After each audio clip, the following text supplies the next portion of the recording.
So good morning mga kamatang lawin. So ayan, for today's video po ay aalamin natin kung ano po talaga ang digital age sa ating panahon. Good morning Kuya Kim, ano nga ba ang digital age?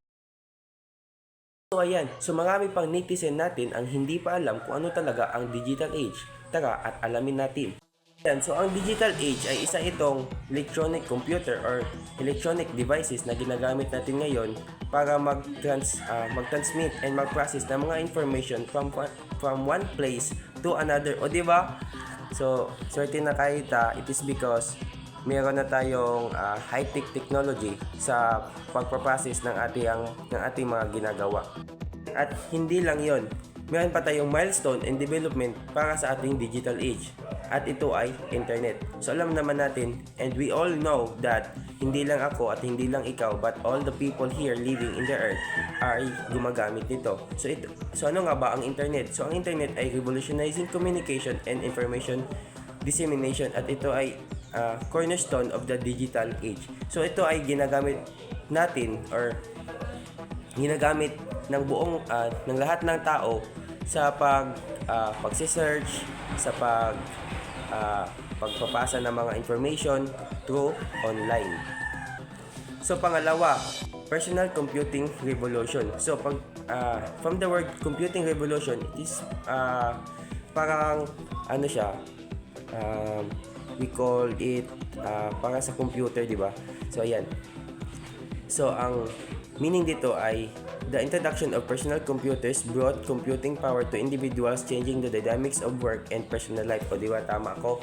As I said kanina nga, para to sa mga computer. So, as I see the past ancestors natin, diba, I see that hindi pa sila gumagamit ng mga computers, ng mga high-tech. So, at sa ating panahon ngayon, mga kabataan, lahat ng mga tao is gumagamit na ng computer, and that computer change the dynamics of our life. Pangatlo, ang mobile technology and smartphones.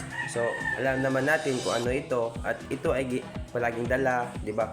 Hindi talaga to makakalimutan ng lahat ng tao kung saan man napunta. Ito ay mobile technology, particularly smartphones, brought computing power into the palms of our hands. So, noon sa story pa ng mga magulang ko is kapag nagpapadala sila ng sulat is umaabot pa ng isang buwan or kalahating buwan or mas mahigit pa. But ngayon, ano lang, chat lang, tapos wala na, 1 second lang at ano na, lahat ng information is na-disseminate mo na sa mga kaibigan mo, sa mga kagrupo mo, or even sa lahat ng tao. So pang-apat, social media revolution. So social media platforms have redefined how we connect, share, and engage with others globally.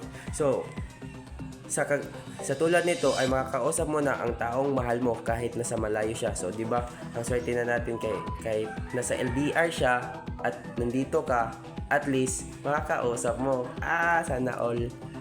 Panglima, big data and analytics. So it is characterized by the generation and analysis of massive amounts of data influencing decision making in various fields. So it says here, massive amounts of data. So, maaari mo nang malaman ang hindi mo pa nalalaman at maaari mong makompute ang hindi mo pa nakocompute dahil sa digital age. At maaari ka nang makadesisyon kung ano ba dapat ang gawin kahit wala ka pang masyadong alam dahil madami ka nang mapagkukunang mga sources at mga references kung ano nga ba dapat gawin sa mga desisyon natin sa buhay. At dito lang ako nagtatapos. Good morning mga kamatang lawin. At ako si Kuya Kim at laging tatandaan ang buhay ay weather lang.